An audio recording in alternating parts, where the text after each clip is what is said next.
जय हिंद। देखिए, अमेरिका और इजराइल में जितनी बेहतर दोस्ती है ना, ऐसी ही दोस्ती अमेरिका और ईरान की थी। अमेरिका और ईरान जिगरी दोस्त थे, लेकिन 1979 के बाद दोनों एक दूसरे के जानी दुश्मन बन गए।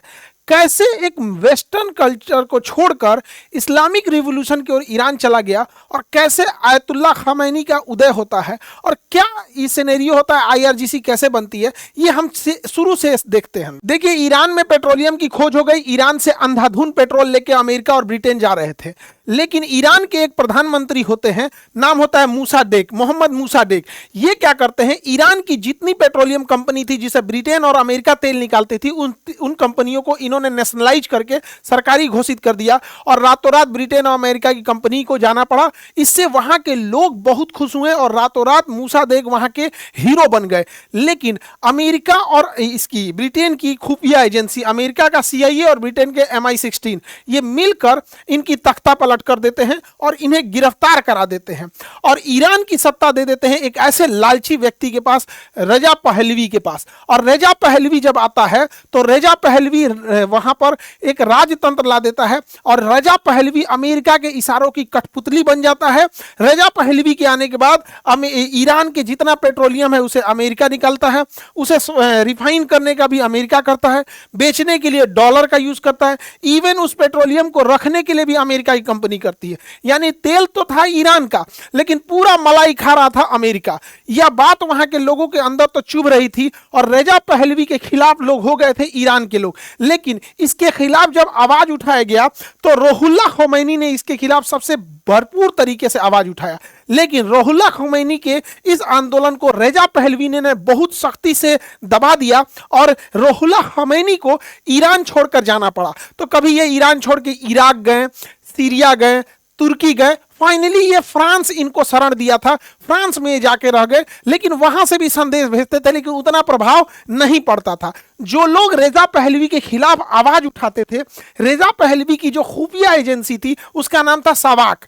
रजा पहलवी सवाक की मदद से उन लोगों को घर से उठवा लेता था, और जो उसके खिलाफ बोलता था उसकी पूरी फैमिली को उठा के इतना बुरा टॉर्चर करते थे सब, और मार डालते थे सब। कोई भी रजा पहलवी के खिलाफ बोलने के लिए तैयार नहीं था। रजा पहलवी अमेरिका के प्रभाव में आकर व्हाइट रिवॉल्यूशन लाता है, और ये रजा पहलवी एक नंबर का शराबी आदमी था, बाद में कैंसर से मरा भी, और एक नंबर का अय्याश था। ये अमेरिका से प्रेरित होकर व्हाइट रिवॉल्यूशन लाता है, और इसे शराब पीना और अय्याशी बहुत शौक था। तो इसने कहा कि लोग हमारे पे उंगली उठाएंगे, उससे अच्छा सबको शराबी बना दो, सबको अय्याश बना दो। 1979 की बात बता रहे हैं। उस समय ईरान में शराब खुलेआम हो गया। ये उस समय की स्टूडेंट्स का ड्रेस है ईरान में। इसने ऐसे कल्चर को वहां लागू कर दिया, अश्लीलता भर भर के ले आ दिया पूरा ईरान में। ये उस समय की मैगजीन चलती थी ईरान की, और वहां के बीचों पे लोग इस तरह का गुटखा, शराब, सिगरेट, ये सब चीजें पूरा वहां तेजी से फैल गई सब यहाँ पे। साथ ही वहां पर अश्लीलता इतनी बढ़ गई कि अंडरवियर पे ही सब नंगटे घूमने लगे सब यहाँ पे। अच्छा, अमेरिका का भी अलग टाइप का है यहाँ पे। अब देखिए, ये लोग ऐसा कपड़ा पहन के घूमेंगे तो बवाल हो जाएगा। एक तो बिहार का विधायक अंडरवियर पे ट्रेन में घुस गए थे तो बवाल, भैया तू खुलेआम घूमेगो यहाँ पे। ये तो मतलब क्या है कि महिला है तो कितना छोटा कपड़ा पहन लो, ये अमेरिका वालों का कल्चर है। खैर, यहाँ पे क्या ही अलग कल्चर। तो ये रजा पहलवी अपनी पत्नी के साथ मिलकर बहुत पैसा उड़ाता था। इसकी पत्नी भी वैसा ही बौंक थी, पूरा पैसा उड़ाने वाली थी यहाँ। साथ ही 1971 में इसने ऐसा भयंकर गलती किया रजा पहलवी ने कि पूरी ईरान की जनता खिलाफ हो गई। वो पेट्रोलियम का पैसा तो एक तो आ नहीं रहा था, अमेरिका ले जा रही थी। जो बचा हुआ पैसा था, 1971 में पार्सेपोलिस नाम का एक त्योहार आयोजित किया गया। पूरी दुनिया के लोगों को बुलाया गया पर्सिया यानी ईरान के तेहरान में। पूरी दुनिया के राजदूतों को, पूरी दुनिया के नेताओं को बुलाया गया। अंधाधुन पैसा खर्चा किया गया।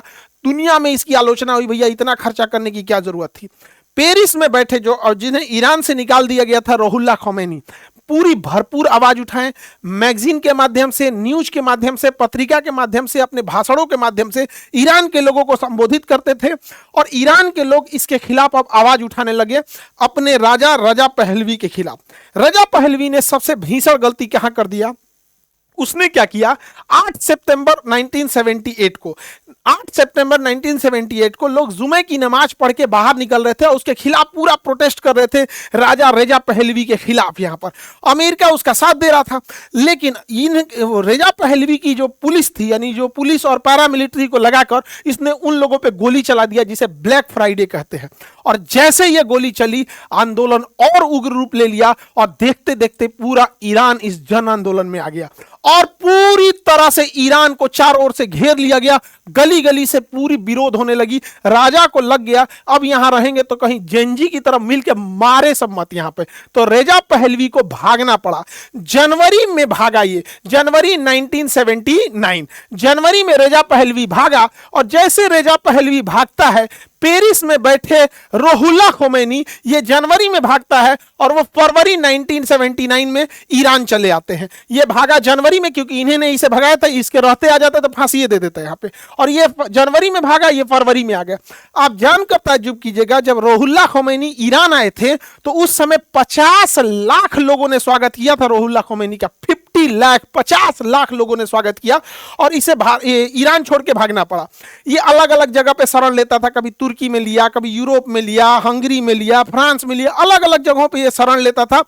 लेकिन इसको लोगों ने उतना ध्यान नहीं दिया, भाग गया। लेकिन ईरान के लोगों का कहना था ये जहां भी शरण ले इसको खींच के लाइए, फांसी दिया जाएगा चोट्टा को। यहाँ पे रेजा पहलवी ठीक था, सोचा भारत के एकदम खिलाफ रहता था। रुहुल्लाह खोमैनी जब यहां आ गए तो रुहुल्लाह खोमैनी ने कहा कि वेस्टर्न कल्चर खत्म, व्हाइट रेवोल्यूशन खत्म। ईरान को इन्होंने इस्लामिक रिवोल्यूशन कर दिया, इस्लामिक रिपब्लिक ऑफ ईरान कर दिया और इन्होंने इस्लामिक रूल को लागू कर दिया। और ईरान में जो इसे डांस बार खुल गया था, जगह जगह सिगरेट का, शराब का, नचनियों का, अय्यासी का जो अड्डा बन गया था। रुहुल्लाह खोमैनी ने कहा कि सब लोग बंद करो, इसको बंद नहीं कर रहा था सब। इन्होंने कहा सब लोग को एक के दिन लाइसेंस देंगे, स्टेडियम में आना, सबको गोली मरवा दिया। नहीं, आप तेरा लाइसेंस देते, सबको खींच खींच के गोली मरवा दिया यहाँ पे। अच्छा, अंग्रेजों की चाल समझिए, एगो बिलार चाल चलवाता है सब, कैटवाक माने चारों ओर से लोग देखेगा और मैं अंडरवियर पहन के ऐसे ऐसे चलेगी सर, कैटवाक बिलार चाल। अरे भाई तो पूरा कपड़ा पे चले ना, चड्ढी अंडरवियर पे क्या जरूरत है ना चले अभी। ये कल्चर खराब करते हैं सब, समझिएगा। यूरोप वाले सुंदर नहीं आकर्षक बनने का प्रयास करते हैं सब। देखिए ये है आकर्षण और ये सुंदरता होती है। सुंदरता और आकर्षण में अंतर होता है। आप रामायण देखे होंगे, सीता माँ को देखिए, कोई भी व्यक्ति सीता नहीं कर, अपने से मां निकल जाता है, सीता मां यहाँ पे। तो यहाँ पर क्या है ना, आप देखिएगा, चाहे हमारी जो संस्कृति है तो हमारी संस्कृति को ये सब गलत दिखाएंगे, सब कहेंगे सब पिछड़ी संस्कृति है, जबकि हमारे यहाँ ऑटोमेटिक सम्मान झलकता है, ऐसे चीजों से होता है। तो जब हम भारतीय परिदृश्य में रहते हैं तो ये सुंदरता है। और वेस्टर्न कल्चर सुंदरता नहीं, जो सुंदर नहीं रहता है उसे अंग दिखाना पड़ता है, वो आकर्षण होता है। तो वेस्टर्न कल्चर आकर्षण पर फोकस करता है और भारत सुंदरता पे फोकस करता है। तो सुंदरता से सम्मान की नजर से देखा जाता है और इन लोगों को एक सामान के नजर से देखा जाता है। तो डिपेंड करेगा, सम्मान के लायक है तो सम्मान के नजर से, सामान बन के घूमिएगा तो सामान बन के लोग देखेगा यहाँ पे। खैर अपने टॉपिक पे आते हैं। देखिए रेजा पहलवी इधर उधर भाग के शरण ले रहा था। रेजा पहलवी को फाइनली जिमी कार्टर ने शरण दे दिया अमेरिका में। इस ससुरे के जीवन का सबसे भयंकर गलती हुआ। यूएस प्रेसिडेंट जिमी कार्टर ने जैसे रेजा पहलवी को शरण दिया, लोगों का गुस्सा भयानक आया, क्योंकि अमेरिका ही वो था जो मूसा डेक को हटाया था, अमेरिका ही था जिसने इसे शरण दिया। अब ईरान के स्टूडेंट, पब्लिक, जनता पूरा खिलाफ हो गई अमेरिका से और कहा गया कि अमेरिका तुम रेजा पहलवी को दे दो, उसे तेहरान की सड़कों पर फांसी दिया जाएगा। वह मूसा डेक को हटाया, उसने रेजा पहलवी को फांसी देने की पूरी मांग होने लगी और धीरे धीरे यह मांग इतनी बढ़ गई कि लोगों ने कहा कि अमेरिका से लेके आओ रेजा पहलवी को, इस ससुरा को ले आकर फांसी दिया जाएगा। लेकिन अमेरिका वापस देने को तैयार नहीं था। अमेरिका ने कहा कि इसे कैंसर हुआ, हमारे यहाँ इलाज करेगा। ईरान के लोगों ने कहा कि हमारे यहाँ भेजो, हम परमानेंट इलाज करेंगे। लेकिन उसको सच में कैंसर था। अच्छा, रेजा पहलवी मरा भी कैंसर से। स्टूडेंट ने क्या किया, 4 नवंबर 1979 को तेहरान में यूएसए का जो दूतावास है, एम्बेसी, दूतावास मतलब होता है उस देश के अधिकारी वहां रहते हैं डिप्लोमेटिक रिलेशन के लिए। स्टूडेंट पूरे दूतावास को चारों ओर से घेर लेते हैं और देखते देखते स्टूडेंट्स की भीड़ इतनी भयानक होती है कि दूतावास के अंदर घुस जाते हैं और दूतावास के अंदर घुस के वहां 52 लोगों को पकड़ लेते हैं। 52 डिप्लोमेट, ये दूतावास के अंदर नॉर्मल आदमी नहीं रहता है, बड़े बड़े हाई ऑफिसर रहते हैं, तो 52 डिप्लोमेट्स को पकड़ लिया स्टूडेंट ने, और तेहरान की गलियों पे इनकी आंख पे पट्टी बांध के परेड निकाला गया था। लोग जूते मार रहे थे, इन लोग को बहुत टॉर्चर किया गया, बहुत टॉर्चर किया गया। और आपको जान के ताज्जुब होगा, अमेरिका के इन 52 डिप्लोमेट्स को 444 दिन तक, यानी लगभग 1.5 साल तक इन लोगों ने बंदी बना के रखा था। अमेरिका सुपर पावर टुकुर टुकुर देखते रह गया। अमेरिका में इसका बड़ी छीछा लेदर हुआ। जिमी कार्टर ने रुहुल्लाह खोमेनी से कहा कि हमारे डिप्लोमेट्स को वापस भेजो। इन्होंने कहा कि एक काम करते हैं, हम तुम्हारे डिप्लोमेट्स को वापस भेजेंगे, तुम हई रेजा पहलवी का जो कैंसर का इलाज कर रहा है इसको वापस भेजो, कारण हम फांसी देंगे। तो दोनों में टसल हो गया। भैया कोई वापस कैसे करेगा, जिमी कार्टर की तो बेइज्जती होती। तो जिमी कार्टर ने क्या किया कि ईरान के जो 12 बिलियन डॉलर के एसेट्स थे, सोने चांदी थे, डॉलर थे, उसको सीज कर दिया। कहा कि नहीं, इसको हम फ्रीज करते हैं, जब तक तुम हमारे राजदूत को वापस नहीं दोगे तब तक तुम्हारा पैसा हम फ्रीज रखेंगे। ससुरा ईरान में और बवाल हो गया। कहा कि अब तो हम देवे नहीं करेंगे, आओ छोड़ा ले यहां पर। तो अमेरिका का घनघोर बेइज्जती पूरी दुनिया में। तो अमेरिका ने प्रतिबंध लगा दिया, कहा कि ईरान से जो भी तेल खरीदेगा, गैस खरीदेगा, व्यापार करेगा, उसको हमारी कंपनी टेक्नोलॉजी नहीं देगी, पैसा नहीं देगी, फंड नहीं देंगे, हथियार नहीं देंगे। तो अमेरिका ने ईरान को तोड़ना चालू किया, और उस समय से लेके 2026 तक ईरान के ऊपर अमेरिका ने इतना प्रतिबंध लगाया कि ईरान की पूरी अर्थव्यवस्था तोड़ दिया। लेकिन जिमी कार्टर के ऊपर दबाव था कि आप छोड़ाइए इन कैदियों को, हमारे डिप्लोमेट्स को वापस लाइए। मीडिया लगातार जिमी कार्टर से पूछ रही थी। तंग आकर जिमी कार्टर ने ऑपरेशन ईगल क्लॉ को बोल दिया, अनुमति दे दिया। 1980 में अमेरिका अपना का सबसे फेल्ड ऑपरेशन करता है। ऑपरेशन का नाम रहता है ऑपरेशन ईगल क्लॉ। 1980 इस ऑपरेशन में टोटल 6 C-130 सुपर हरकुलिस जहाज को भेजा जाता है। इस जहाज की खासियत ये कहीं उतर सकता है, इसमें चक्का भी होता है, और चक्का के नीचे अगर हम लोग इसमें एक तरह का समझिए जूता पहना दीजिए, स्लेट पहना देंगे, तो ये बर्फ पे भी उतर सकता है, रेगिस्तान में भी उतर सकता है, बालू पे भी उतर सकता है, कच्ची सड़क पे भी उतर सकता है। इसमें धूल गर्दा जाने का टेंशन नहीं, क्योंकि इसमें ना टर्बो प्रोप इंजन होते हैं, विंग्स बाहर होता है, तो अंदर कुछ फंसने का झमेला नहीं होता है। तो ये कहीं भी उतर सकता है, तो ये रेगिस्तान में भी उतर सकता है। तो सुपर हरकुलियस मिलिट्री जहाज 6 जहाजों को भेजा गया ऑपरेशन ईगल क्लू में। कुछ में कमांडो थे और कुछ खाली था जो बंधकों को वापस लेके आता। लेकिन याद रखिएगा 6 गो में से 5 गो लौटेगा, एगो भड़क जाएगा। आगे देखते हैं इसमें और क्या क्या शामिल था। तो उस समय का सबसे एडवांस और बड़ा हेलीकॉप्टर था MH-53 हेलीकॉप्टर। इस चलता फिरता 2 BHK का घर था, बहुत बड़ा हेलीकॉप्टर था, एयर रिफिलिंग कर देता था। 8 भेजा गया, 8। याद रखिएगा एक को वापस नहीं आने वाला है, एक भी वापस नहीं आएगा। भी आगे मजा देखते चलिए यहां पर। अब इन हेलीकॉप्टर को कैसे ले जाया जाए, तो देखिए हेलीकॉप्टर को ले जाने के लिए तो हम विमान वाहक पोत यूज कर सकते हैं। इस पे हेलीकॉप्टर को रखेंगे, ये पानी वाली जहाज होती है, इसमें 6 महीने का राशन ईंधन भरा होता है, ये जा सकती है और किसी भी देश के सामने लग जाएगी। तो इन हेलीकॉप्टरों को USS निमिज पे रखा गया, और USS निमिज ईरान के पास आके अपना लंगर डाल के यहाँ खड़ा हो गया। लेकिन ये जो सुपर हरकुलियस विमान थे, ये तो इस पे उतर ही नहीं सकते हैं, तो इसको कोई पास का एरिया चाहिए जहां इसे उतारा जाए। तो ओमान के पास यहाँ पर एक छोटा सा द्वीप है, उसका नाम है मसीराह द्वीप। इस मसीराह द्वीप के एयरपोर्ट पर इन 6 हरकुलिस जहाजों को रखा गया, और डिसाइड हुआ कि यहां से ये हेलीकॉप्टर उड़ान भरेंगे तेहरान के लिए, और यहां से ये विमान तेहरान के लिए उड़ान भरेंगे। और एक जगह तेहरान से पहले, चूंकि ये रेगिस्तान में भी उतर सकते हैं, तो ये एक खाली जगह रेगिस्तान में उतर जाएंगे। उस रेगिस्तान का नाम रखा गया डेजर्ट 1, ऐसे कोड नाम रखा गया डेजर्ट 1। अब देखिए 1980 का दशक चल रहा है, रेगिस्तान में वैसे ही कोई रहता नहीं है, दूर दूर तक रेगिस्तान में कोई नहीं रहता है। तो इन लोगों ने पहले डिसाइड किया था एक सुनसान रेगिस्तान तेहरान से 150 किलोमीटर दूर, वहां इन लोगों ने हेलीकॉप्टर और रेगिस्तान में जहाजिया को उतार देंगे लोग। और वहां पे ना मोबाइल था उस समय, कोई देखियो लेगा तो गोली मार देंगे सब, या तो बंधक बना लेंगे। ना मोबाइल था, ना सैटेलाइट उतना एडवांस थे, तो रेगिस्तान में पड़े रह जाएंगे तो कोई दिक्कत नहीं है। और उसके बाद यहां से जाएंगे हम तेहरान, और तेहरान से उनको छोड़ा के लाएंगे। तो इनका प्लान सब ठीक ठाक चल रहा था। अब इसमें CIA की एंट्री होती है। यहां से USS निमिज से 8 हेलीकॉप्टर उड़ान भरते हैं, और इस मसीह बंदरगाह से उड़ान भरते हैं यहां से इसके हरकुलियस जहाज। अब ये जहाज लोग जब यहां पहुंच जाता है, तो यहां पर CIA क्या करती है, ट्रक लेके खड़ी रहती है। ये फोर्ड ट्रक्स थे यहां पर। ये CIA का प्लान था कि यहां से इन कमांडोज को ले जाएंगे हम तेहरान के लिए, और तेहरान में जो उसके 52 राजदूत बचे हुए हैं, सब जो इनके बंधक बनाए गए हैं डिप्लोमेट, इनको कमांडो जाएंगे और वहां जितने सिक्योरिटी होंगे उनको गोली मार देंगे लोग, और इन बंधकों को उस जीप में बैठा के इसमें और तेहरान के एक स्टेडियम में ले जाएंगे लोग।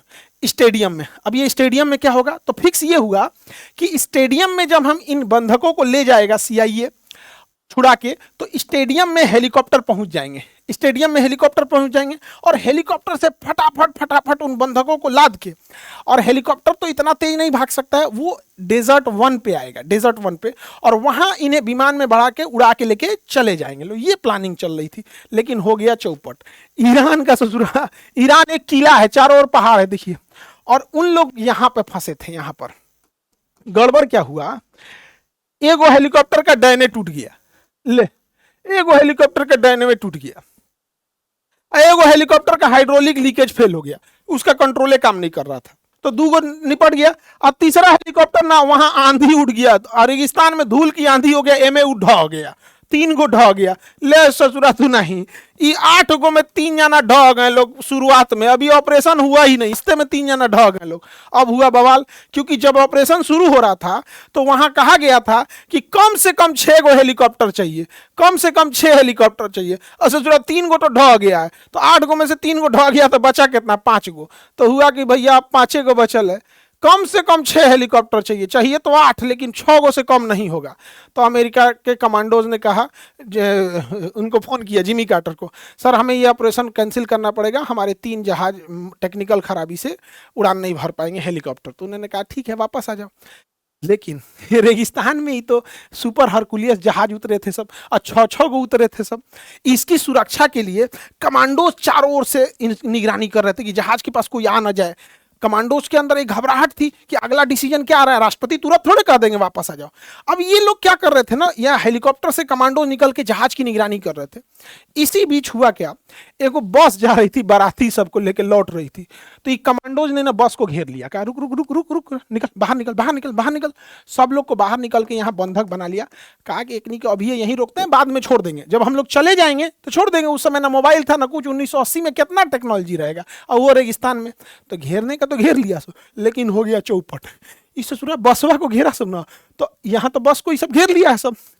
उसी के उल्टा डायरेक्शन से एक तेल टैंकर जा रहा था, तो तेल टैंकर जा रहा था और अमेरिकी सोल्जर सब इधर से देख रहा था सब। तो जब इधर से देख रहा था सब ना, तो इन अमेरिकी सोल्जर्स को लगा कि ये कोई बस है, और ये तेल टैंकर वाला देख लिया, ससुरा तो ये तो बंदूक लेके घूम रहा है सब। ये बस वाले को लगा ना कि ये कोई क्रिमिनल है सब, कि बंदूक लेके क्यों घूम रहा है। अमेरिकी सोल्जर्स को सब समझे सब कि डाकू है सब। तो ये क्या किया, और तेज कर दिया कि कचार के निकल जाएंगे। तब तक वो बैला पर गोली चला दिया सर। अरे बैला अमेरिकी फौजियों ने गोली चला दिया, ये भड़क गया। जैसे ब्लास्ट हुआ ना, इतना भीषण ब्लास्ट हुआ कि ये खबर लग गई ईरान की सेना को। अब ईरान की सेना उस समय क्या करे, तो ईरान की सेना हरकत में आ जाती तो गड़बड़ होता। तो इन लोगों ने कहा भाग भाग भाग भाग, जल्दी भाग, जल्दी भाग भाग भाई, जल्दी भाग, जल्दी बैठ बैठ हेलीकॉप्टर में बैठ बैठ, चल चल चल चल जल्दी भाग भाग यहाँ से। अब इन लोग को जल्दी हो गया भागने के लिए, यही में गड़बड़ा गया।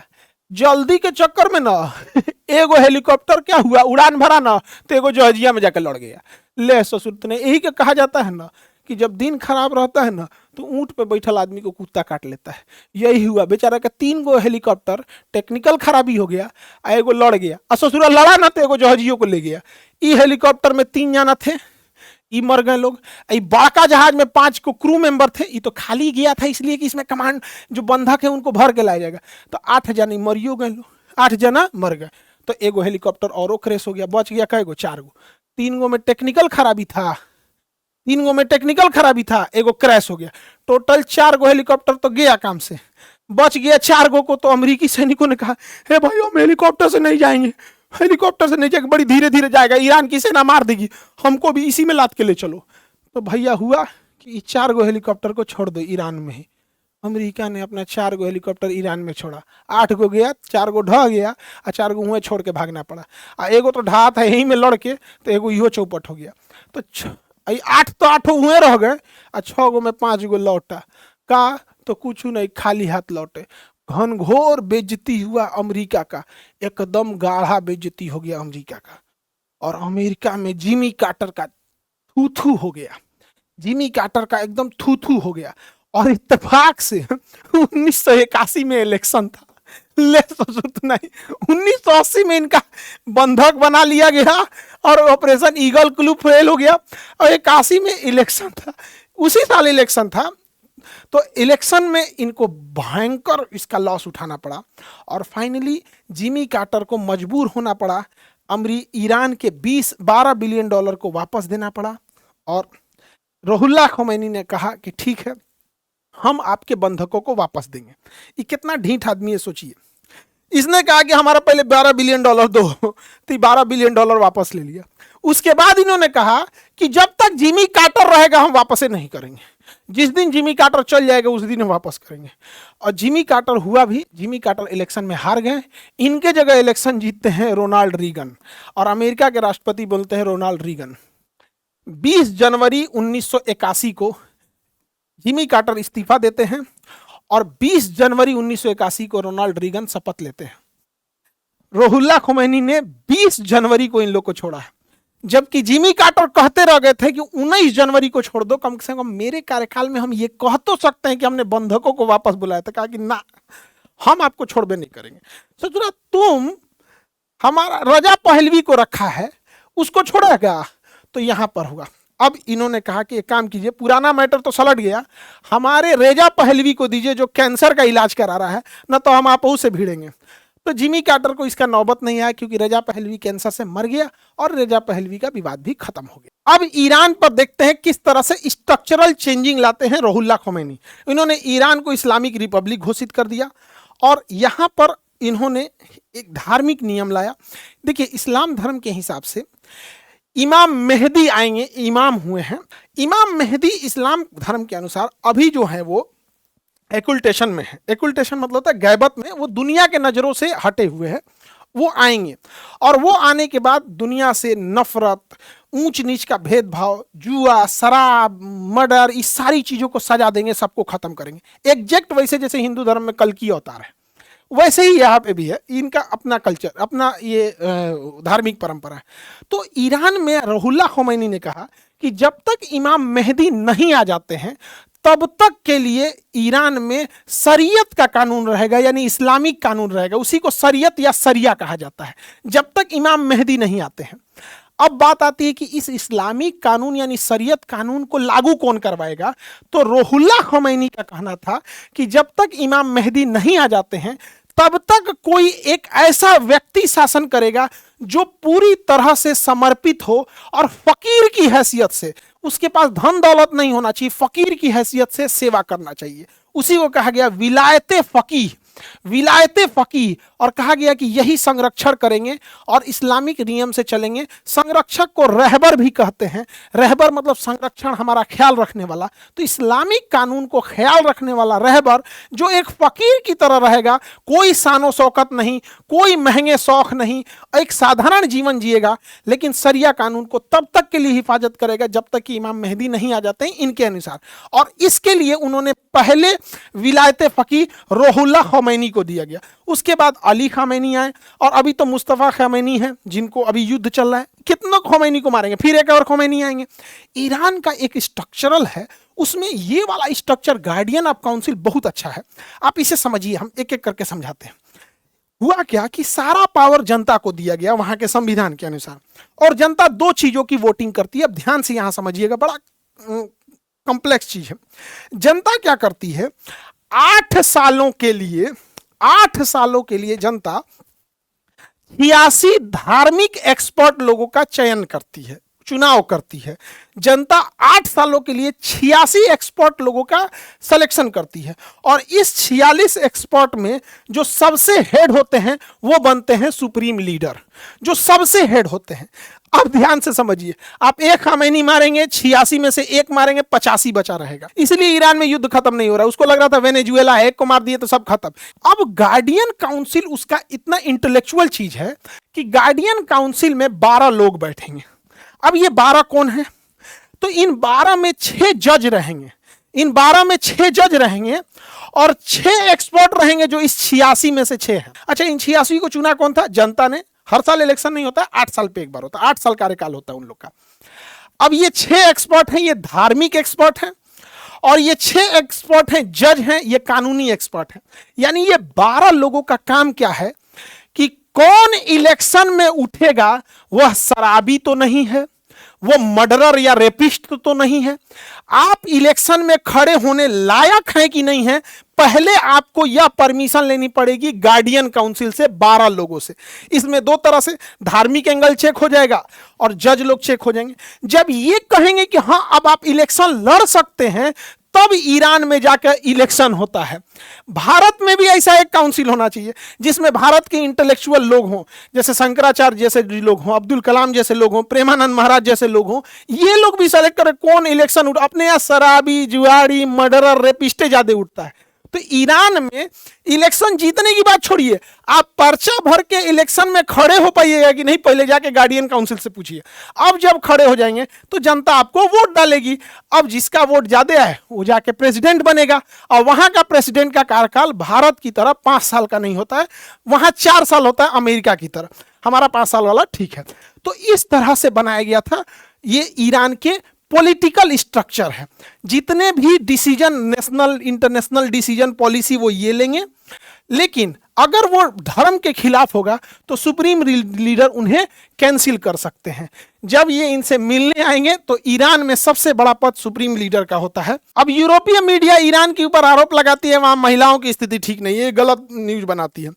जब अमेरिका के कठपुतली रजा पहलवी की सरकार थी, लोग वहां उघारे और नंगटे घूमते थे, तो महिलाओं की लिटरेसी रेशियो 35% थी। आज वहां पर महिलाओं की लिटरेसी रेशियो दुनिया के सबसे बेस्ट लोगों में गिनती होती है और वहां लगभग 99% है। अब देखिएगा, लिटरेसी रेशियो 2 होता है, एक ओवरऑल लिटरेसी रेशियो जिसमें मेल और फीमेल दोनों आते हैं, एक होता है फीमेल लिटरेसी रेशियो। अब फीमेल लिटरेसी रेशियो में भी 2 आएगा, एक चाइल्ड लिटरेसी रेशियो जो अभी पढ़ा रहे हैं, और एक बूढ़े लोगों में। जैसे मान के चलिए किसी गांव में 100 लोग रहते हैं, उसमें 2 लोग बहुत बूढ़े हैं जिन्होंने पढ़ाई ही नहीं किया। अब बचे 98 लोगों को आप कितना पढ़ा दीजिए, लिटरेसी रेशियो 100% नहीं आएगा, क्योंकि उन बूढ़ों ने पढ़ाई नहीं किया। तो ईरान में फीमेल लिटरेसी लगभग 99% है, ये यंग फीमेल जो अभी आ रही हैं। लेकिन ओवरऑल देखेंगे लिटरेसी रेशियो जिसमें मेल भी आएंगे, फीमेल भी आएंगी, और वो बूढ़े लोग जो पढ़ाई ही नहीं किए थे तो कंटिन्यू इसमें आएंगे। तो उस हिसाब से 90% लिटरेसी रेशियो है। और अमेरिका से अगर तुलना करेंगे तो वहां लिटरेसी रेशियो ज्यादा नहीं है, वहां व्यापारी ज्यादा हैं। भैया अमेरिका वालों को क्या जाता है, बिजनेस चल गया तो चल गया, नहीं तो कोनो उल्टा सीधा वीडियो बना देंगे, अश्लील वीडियो बना देंगे, उघारे नाच देंगे, चलबे करेगा टिकटॉक पे तो इंस्टाग्राम पे। तो उन लोग का अलग लेवल का चलता है कि अमेरिका में क्या है कि बिजनेस के स्कोप ज्यादा है। इसके अलावा एक सबसे बड़ा एग्जाम्पल क्या है कि अमेरिका को अपनी पहली महिला उपराष्ट्रपति देने में 2021 आ गया। 2021 से पहले अमेरिका में एक भी महिला उपराष्ट्रपति नहीं थी, कमला हैरिसन बनी। अभी ईरान में देखिए, ईरान की पहली महिला उपराष्ट्रपति 1997 में ही बन गई थी। ये भैया अमेरिका में महिलाओं की स्थिति इतना अच्छा है तो आपको 2021 आ गया हो, आई सब तो 1997 में ही बन गए थे। देखिए रोहुल्ला खोमैनी ने 1979 में जब सत्ता लिया तो उस समय आर्मी में चेंज करना बहुत जरूरी था। तो 1979 से पहले जो ईरान की रेगुलर आर्मी थी वो राजा के अंडर में थी। तो खोमैनी को लगा कि वो राजा के वफादार हैं, हमारे लिए काम करेंगे कि नहीं करेंगे। तो इन्होंने क्या किया, एक नई आर्मी बनाया, IRGC, Islamic revolutionary guard corps, Islamic revolutionary guard corps, ये नई आर्मी बनाया गया। तो ईरान की जो मेन आर्मी है वो रेगुलर आर्मी नहीं है, ईरान की मेन आर्मी IRGC है। ईरान तब तक लड़ेगा जब तक IRGC है, तब तक लड़ेगा। और IRGC के इसने 32 टुकड़े करके रखे, मारते मारते हालत खराब हो जाएगा। और अगर ईरान में घुस भी गया ना अमेरिका, तो इतना वहां का ज्योग्राफी है कि वो तालिबान की तरह वहां भी फंस जाएगा। अब पुरानी आर्मी का क्या हुआ, तो पुरानी आर्मी को बॉर्डर सेफ्टी दे दिया गया, इंटरनल सिक्योरिटी दे दिया गया, ये सब चीजों को दे दिया गया। मेन वहां पर IRGC आ गई, तो आर्मी का स्ट्रक्चर भी चेंज किया गया। पॉलिटिकल स्ट्रक्चर बताएं, मिलिट्री स्ट्रक्चर है IRGC। IRGC में जो रेगुलर सैनिक हैं उन्हें कहते हैं IRGC। इसके अलावा IRGC की सबसे बड़ी ताकत क्या है, IRGC के पास स्वयं सेवक हैं जो अपने से बिना सैलरी जान देने को तैयार है। उन्हें ह्यूमन वेब कहा जाता है या बासिज कहते हैं। अभी ईरान में संकट आया, लोग गहने बेच रहे हैं, अपने से वॉलेंट्री जाने के लिए रेडी हैं कि हम लड़ने जाएंगे। तो ये आईआरजीसी की एक बहुत बड़ी ताकत है और अमेरिका को डर इसी बात का है कि अगर वो उतर गया ईरान में तो ईरान में उसे लड़ना पड़ेगा सैनिकों से, एक आम नागरिक से भी लड़ना पड़ जाएगा। तो अमेरिकी सैनिक जो है ना ग्राउंड की लड़ाई में उतना माहिर नहीं है। इनके पास टेक्नोलॉजी है, ऊपर से बम गिरा देंगे, ये गिरा देंगे। उतरे तो थे अफगानिस्तान में, 20 साल मारा, भाग के गए लोग। उतरे तो थे वियतनाम में, मार के भगा दिया, कोरिया में मार के भगा दिया। इससे जो उनको समझे में आओ ना, भारत में अमेरिका के सैनिक को चैलेंज करते हैं, सियाचिन में 6 महीना बैठ के दिखा दो ना, तुम लोग का हालत खराब हो जाएगा तब कहना। आओ इंडियन आर्मी के पास, हमारी आर्मी तो नहीं हथियार रहे ना रहे, कलेजा इतना जबरदस्त है। दुनिया के सबसे ऊंचा युद्ध का मैदान सियाचिन, दुनिया का सबसे ठंडा युद्ध का मैदान सियाचिन, दुनिया का सबसे खड़ा युद्ध का मैदान सियाचिन। आओ देखते हैं, सोच रहे ऑक्सीजन घट जाता है वहां पर, हेलीकॉप्टर हाँफ जाते हैं सब। अमेरिका का हेलीकॉप्टर चढ़ नहीं पाता, हाँफ अरे बाप बाप कहाँ चढ़ा दिया। तो ईरान की ये बहुत बड़ी ताकत है, इसलिए अमेरिका ईरान के जमीन से घुसना नहीं चाह रहा है। और इसके अलावे ईरान के पास एक प्रॉक्सी वार है जिसे कुड्स फोर्स कहते हैं। प्रॉक्सी वार क्या है? हिजबुल्लाह, हूती, हमास, लेबनान में हिजबुल्लाह है, गजा में हमास है, इन्हें भी ईरान पैसा देता है, इन्हें भी ईरान पैसा देता है। ईरान यमन में हूती विद्रोहियों को देता है।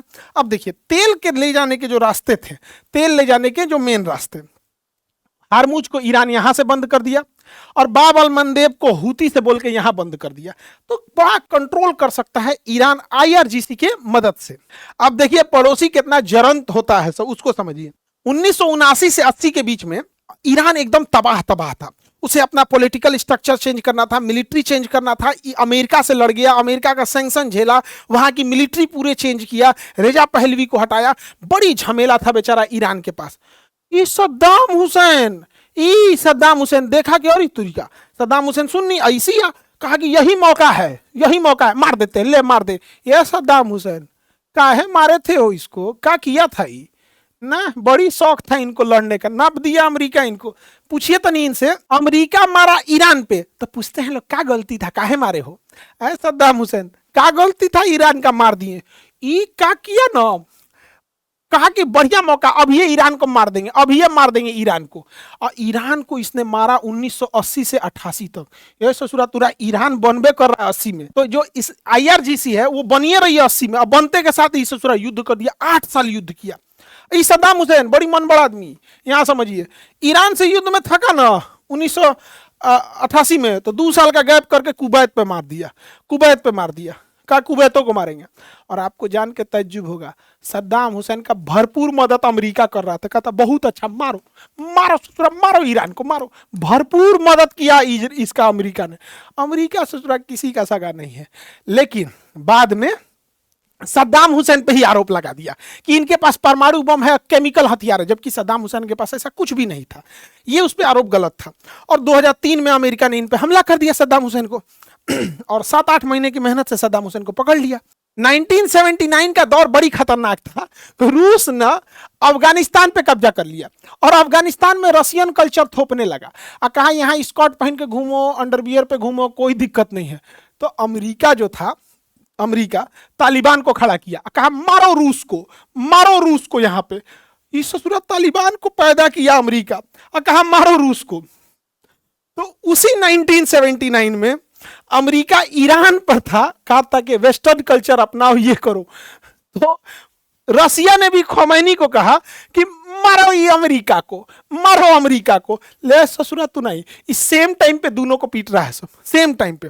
अगर आप कहेंगे तो अफगानिस्तान पे एक अलग सेपरेट वीडियो बना देंगे, एक इराक पर क्या हुआ था उसका अलग बना देंगे। लेकिन अमेरिका और रूस के चक्कर में हुआ क्या, यहां से जब अमेरिका गया तो तालिबान पैदा कर दिया। अभी ईरान को डिस्टर्ब कर देगा, हम लोग को पेट्रोल का लॉस होगा। यहाँ ISIS आतंकवादी कर दिए सब। इस ससुरा इस सब आतंकवादियों से अमेरिका को कोई दिक्कत नहीं होता है, फादरलैंड को कोई दिक्कत नहीं होता, ससुरा हमारे भारत के मदरलैंड को दिक्कत हो जाता है। क्योंकि आतंकवादियों को ना ये पाकिस्तानिया क्या करते हैं, सब बोला कहते हैं कश्मीर में चलो, सोचा हम लोग फंस जाते हैं इस सब के चक्कर में। अमेरिका की चाल समझिए, वो ईरान में खामेनी की सरकार को हटा के पहलवी की सरकार लाना चाहता है। खामेनी की सरकार भारत के साथ है, लेकिन ईरान में यदि अमेरिका की पहलवी सरकार आ गई, ये चोट्टा भारत के खिलाफ रहता है। इसी ने 1965 की लड़ाई में पाकिस्तान को 12 गो हेलीकॉप्टर दिया था अमेरिका के कहने पर। अभी ईरान स्वतंत्र डिसीजन लेता है। आज भी देखिएगा, हरमुज जल संधि बंद होने के बाद भी उसने भारत को एलपीजी सिलेंडर वगैरह को सप्लाई चालू रखा है, थोड़ा लिमिटेड संख्या में, लेकिन चालू रखा है। पाकिस्तान के साथ भी अमेरिका यही करता है। और भारत में एक चीज समझिएगा कि भारत में क्या है कि इजराइल हमारा परमानेंट साथ नहीं देगा ईरान चाइना के मैटर पे। इजराइल जो है वो केवल पाकिस्तान के मैटर पे इंडिया का साथ देगा, लेकिन यह इजराइल चाइना के मैटर पे इंडिया का साथ नहीं देगा, और दिया भी नहीं है कभी। चाहे वो गलवान घाटी इंसिडेंट हो, आप देखिएगा इसने निंदा तक नहीं किया, बोला तक नहीं है, क्योंकि इंटरनेशनल रिलेशन में हमारा फायदा पहले आता है। अब एक बात सोच के देखिए, एक बार अपने से सोच के देखिए, अगर पाकिस्तान जैसे देश से लड़ने के लिए हम लोग को मदद लेनी पड़ रही है, तो एक बार दोबारा सोचना पड़ेगा हमको टेक्नोलॉजी पे और पैसा खर्च करने की जरूरत है। और दूसरा, ईरान इजराइल का बहुत हाइप बना के रखा गया कि अरे बाप रे बाप बहुत बड़का चीज है, मारा है ईरान तो इनका आयरन डोम और डेविस स्लिंग और ये सब उड़िया दिया है। उससे उससे भयंकर भयंकर भारत के पास है, तो एक हाइप बना के रखा गया है। ऑपरेशन सिंदूर के दौरान मारा तो था पाकिस्तान ने, एक को इंटरसेप्टर आने दिए थे, हम लोग का बनाया गया आकाश तीर मार के धज्जी उड़ा दिया था सारे चीजों को। तो पाकिस्तान से लड़ने के लिए हम लोग को वो नहीं, तो हमें बैलेंस लेने की जरूरत है। अब इन सब की चाल समझिएगा, ये दोनों मिले हुए हैं, सब ये दोनों मिले हुए हैं, सब आप चाल समझिए। इसके कहने पर ये ईरान से युद्ध थोप लिया, ये समझिए कि जो बोलेगा नेतन्याहू ये वही करेगा। लेकिन जब भारत से लड़ाई होगी पाकिस्तान की, तो इन दोनों की खतरनाक चाल समझिए, इन दोनों की खतरनाक चाल। ई ट्रंपा कहेगा ना नेतन्याहू भाई हम पाकिस्तान का साथ दे देते हैं, तो नेतन्याहू कहेगा हाँ ट्रंप भाई हम इंडिया का साथ दे देते हैं। ऑपरेशन सिंदूर में क्या हुआ, ये पाकिस्तान का साथ दे रहा था, ये इंडिया का साथ, आज दोनों एक के है, सब ये दोनों एक के है। सब कहता है कि ये कहता हम पाकिस्तान को हथियार बेचेंगे, ये कहता बहुत बढ़िया हम इंडिया को हथियार बेचेंगे। तो यही सब करके लड़ाता है जिंदगी भर, ये सब क्या किया है, सब यही काम किया है सब। तो ये आप समझे होंगे। और यूपीएससी और बीपीएससी के बैचेज आ गए हैं अप्रैल में। ज्योग्राफी 7 अप्रैल से, वर्ल्ड मैप 9 अप्रैल से। देखिए अगर आप मैप नहीं पढ़े हैं ना, तो आपको इंटरनेशनल रिलेशन, ज्योग्राफी, पॉलिटी सब बुझाएगा नहीं, तो ये बहुत जरूरी होता है पढ़ना। फिजिक्स 14 अप्रैल से स्टार्ट हो जाएगा। एक जरूरी सूचना हर जिले के टॉपर लोगों के लिए, ध्यान से सुनिएगा, हर स्टेट का 3 टॉपर और हर जिले के 3 टॉपर को हम फ्री में पढ़ाएंगे। तो जो भी जिले का 3 टॉपर होगा, चाहे आपको यूपीएससी में जाना हो, बीपीएससी में जाना हो, पीसीएस में जाना हो, नीट में जाना है, जेई में जाना हो, चाहे आप 11 नीट जेई हो, 12th नीट जेई हो या ड्रॉपर नीट जेई हो, सब में आप लोग के बैचेज स्टार्ट हो जाएंगे। हर स्टेट के 3 टॉपर और हर डिस्ट्रिक्ट के 3 टॉपर लोगों को हम लोग फ्री में एजुकेशन देंगे। और आप लोग के लिए सेमिनार आयोजित कर दिया जा रहा है। 29 मार्च को प्रयागराज में सेमिनार है, 29 मार्च को, और 5 अप्रैल को पटना के बापू सभागार में सेमिनार है। तो इस सेमिनार में आएंगे तो आपको चीज़ों को समझा दिया जाएगा। तो आप लोगों को इसमें कितना समझ में आया। और ईरान युद्ध से रिलेटेड ही है इराक वार और अफगानिस्तान वार, अगर आप उसको कहेंगे तो उसे समझा देंगे। और गल्फ ऑफ हार्मुज में, यानी हार्मुज जल संधि स्ट्रेट में अभी क्या हो रहा है, इसको नेक्स्ट वीडियो में समझाएंगे कि ईरान, इजराइल और अमेरिका की लड़ाई कहाँ तक पहुंची। जय हिंद।